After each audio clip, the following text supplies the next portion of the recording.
Bismillahirrahmanirrahim. Assalamualaikum warahmatullahi wabarakatuh.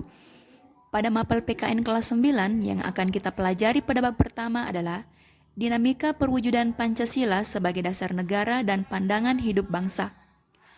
Pancasila lahir pada tanggal 1 Juni tahun 1945. Kemudian, Pancasila ditetapkan secara resmi sebagai dasar negara pada tanggal 18 Agustus tahun 1945. Penerapan Pancasila dari masa ke masa. Kedudukan Pancasila sebagai dasar negara dan pandangan hidup bangsa telah disepakati oleh seluruh bangsa Indonesia. Akan tetapi, dalam perwujudannya banyak sekali mengalami pasang surut. Ada beberapa fase penerapan Pancasila dari masa ke masa. Yang pertama, masa awal kemerdekaan. Kemudian yang kedua, pada masa Orde Lama. Kemudian, masa Orde Baru, dan yang terakhir adalah masa reformasi. Pada masa awal kemerdekaan, terdapat beberapa pemberontakan yang terjadi.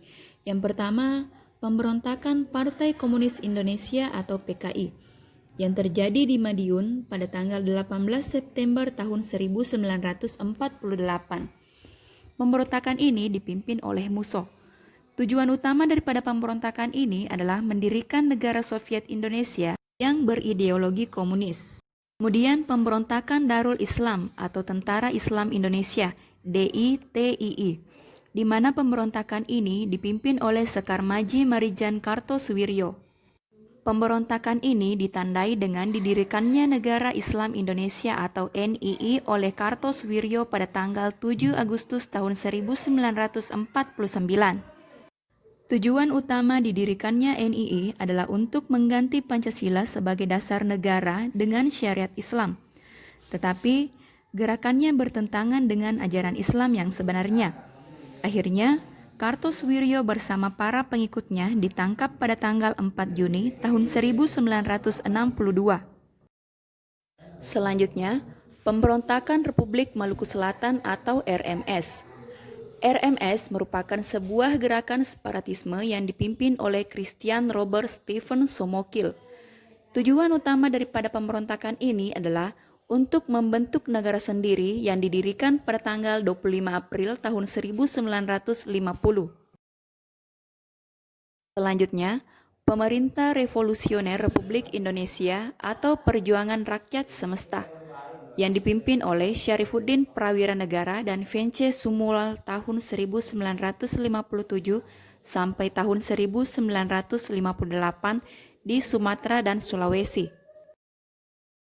Selanjutnya, APRA atau Angkatan Perang Ratu Adil, yang dipimpin oleh Raymond Westerling pada tanggal 15 Januari tahun 1949.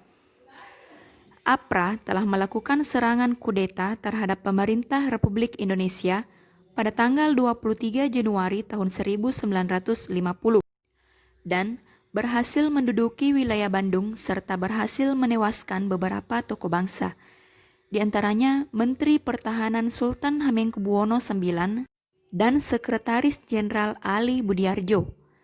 Namun, kudeta yang dilancarkan Westerling mengalami kegagalan, sehingga dia terpaksa melarikan diri ke Singapura. Hal tersebut mempercepat pembubaran Republik Indonesia Serikat dan kembali ke bentuk Negara Kesatuan Republik Indonesia pada tanggal 17 Agustus tahun 1950. Selanjutnya, perubahan bentuk negara dari Republik Indonesia Serikat menjadi Negara Kesatuan Republik Indonesia. Sedangkan konstitusi yang berlaku adalah Undang-Undang Dasar Sementara tahun 1950. Setelah munculnya pemberontakan tersebut, lahirlah Dekrit Presiden 5 Juli tahun 1959. Karena pada saat itu, Undang-Undang Dasar tahun 1950 sudah tidak cocok dengan kondisi bangsa Indonesia, maka keluarlah Dekrit Presiden 5 Juli yang salah satu isinya adalah berlakunya kembali Undang-Undang Dasar tahun 1945 dan dasar negara tetap Pancasila. Dari semua pemberontakan yang terjadi, pada intinya sama, yaitu sama-sama ingin menggantikan Pancasila dengan ideologi lain.